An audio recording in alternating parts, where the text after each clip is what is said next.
오늘의 밥 시간입니다.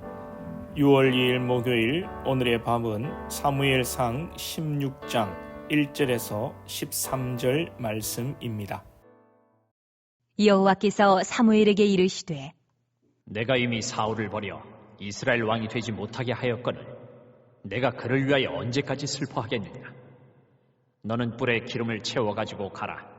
내가 너를 베들레헴 사람 이새에게로 보내리니 이는 내가 그의 아들 중에서 한 왕을 보았느니라 하시는지라. 사무엘이 이르되 내가 어찌 갈 수 있으리이까? 사울이 들으면 나를 죽이리이다. 하니 여호와께서 이르시되 너는 암송아지를 끌고 가서 말하기를 내가 여호와께 제사를 드리러 왔다 하고 이새를 제사에 청하라. 내가 내게 행할 일을 가르치리니 내가 내게 알게 하는 자에게 나를 위하여 기름을 부을지니라. 사무엘이 여호와의 말씀대로 행하여 베들레헴에 이르매 성읍 장로들이 떨며 그를 영접하여 이르되 평강을 위하여 오시나이까? 이르되 평강을 위함이니라. 내가 여호와께 제사하러 왔으니 스스로 성결하게 하고 와서 나와 함께 제사하자.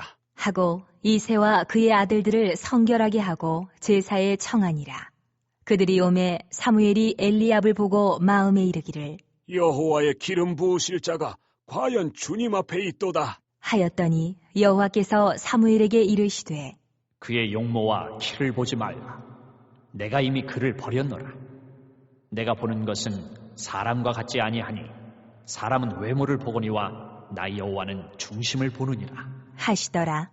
이새가 아비나답을 불러 사무엘 앞을 지나가게 하매 사무엘이 이르되 이도 여호와께서 택하지 아니하셨느니라. 하니 이새가 산마로 지나게 하매 사무엘이 이르되 이도 여호와께서 택하지 아니하셨느니라. 하니라. 이새가 그의 아들 7을 다 사무엘 앞으로 지나가게 하나 사무엘이 이새에게 이르되 여호와께서 이들을 택하지 아니하셨느니라. 하고 또 사무엘이 이새에게 이르되 네 아들들이 다 여기 있느냐? 이새가 이르되 아직 막내가 남았는데 그는 양을 지키나이다. 사무엘이 이새에게 이르되 사람을 보내어 그를 데려오라. 그가 여기 오기까지는 우리가 식사 자리에 앉지 아니하겠노라. 이에 사람을 보내어 그를 데려오매 그의 빛이 붉고 눈이 빼어나고 얼굴이 아름답더라. 여호와께서 이르시되 이가 그니 일어나 기름을 부으라 하시는지라. 사무엘이 기름 뿔병을 가져다가 그의 형제 중에서 그에게 부었더니 이날 이후로 다윗이 여호와의 영에게 크게 감동되니라. 사무엘이 떠나서 라마로 가니라. 오늘 본문은 하나님께서 다윗을 이스라엘 왕으로 세우시기 위해 기름을 붓는 과정 중의 모습입니다. 먼저 사무엘에게 이새의 집에 찾아가라고 말씀하십니다. 이새의 집에서 누가 왕이 될지 말씀하지 않으시고 네가 가면 내가 행할 일을 가르치신다고 말씀하십니다. 어제도 제사보다 순종이고 순양의 기름보다 듣는 것이라고 말씀하셨습니다. 우리는 앞이 캄캄하고 내일 일을 모르고 손에 잡히는 것이 하나도 없어도 하나님의 말씀에 순종하고 나아가야 합니다. 한 치 앞도 보이지 않는 어둠 속에서 우리가 불안하듯이 우리 인생도 알 수 없는 상황에서 믿음을 요구할 때 불안합니다. 당장 공부하고 사업하고 일해야 하는데 주일 성수해라, 하나님을 의지하라 라고 하면 순종하기가 쉽지가 않습니다. 사무엘이 다윗에게 기름 붓는 일도 목숨을 건 일입니다. 사무엘이 사울이 두 눈 시퍼렇게 살아있는데 내가 어떻게 갑니까? 사울이 날 죽이려고 할 겁니다. 현실을 하나님 앞에 이야기합니다. 그러나 하나님께서 말씀하실 때 사무엘은 순종합니다. 우리가 하나님의 뜻에 말씀 앞에 순종할 수 있기를 원합니다. 하나님께서 여러분에게 요구하시는 것, 여러분을 통해 하시고자 하시는 일이 무엇입니까? 이건 제가 알 수가 없지요. 말씀을 읽으시고 묵상하시고 세밀하게 말씀하시는 주의 음성을 여러분 각자가 들으시기 바랍니다. 그리고 오늘 핵심 내용 중에 하나는 7절 하반절에 사람은 외모를 보거니와 나 여호와는 중심을 보느니라 라는 말씀이 있습니다. 7절에서 하나님께서는 사무엘에게 키와 용모를 보지 말라고 하시는데, 이는 마치 앞전에 사울의 키와 용모를 염두에 둔 것처럼 말씀하시는 것 같습니다. 사울은 용모가 준수하고 키가 남들보다 어깨 위에 머리 하나가 더 컸습니다. 그러나 하나님께서 눈에 보이는 외모가 중요한 것이 아니라 영혼의 아름다움을 말씀하시는 것입니다. 사무엘은 이새의 첫째 아들 엘리압을 보고 감동을 받았습니다. 아마도 엘리압의 외모가 출중하고 왕으로서 손색이 없어 보였나 봅니다. 그러나 하나님께서는 아니다 말씀하십니다. 요즘 시대의 흐름이 무엇입니까? 특별히 한국 사회에 아직도 여전히 학벌주의, 물질주의, 외모지상주의가 팽배해 있습니다. 외모에 어떤 컴플렉스가 있는 분들이 성형수술을 하시는데, 저는 예전에 상당히 거부감이 있었습니다. 성형수술 자체를 터부시했는데, 솔직히 성형을 하고 이뻐지고 또 자신감을 갖는 이 분들을 보고 성형도 무조건 나쁘다만 할 것이 아니다는 생각이 듭니다.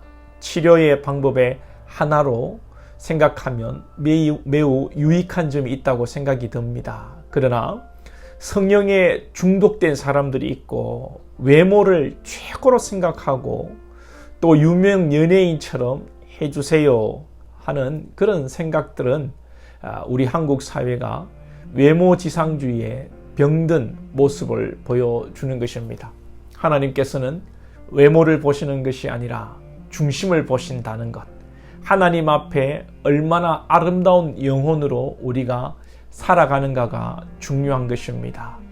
다윗은 아버지에게도 무시를 당하죠.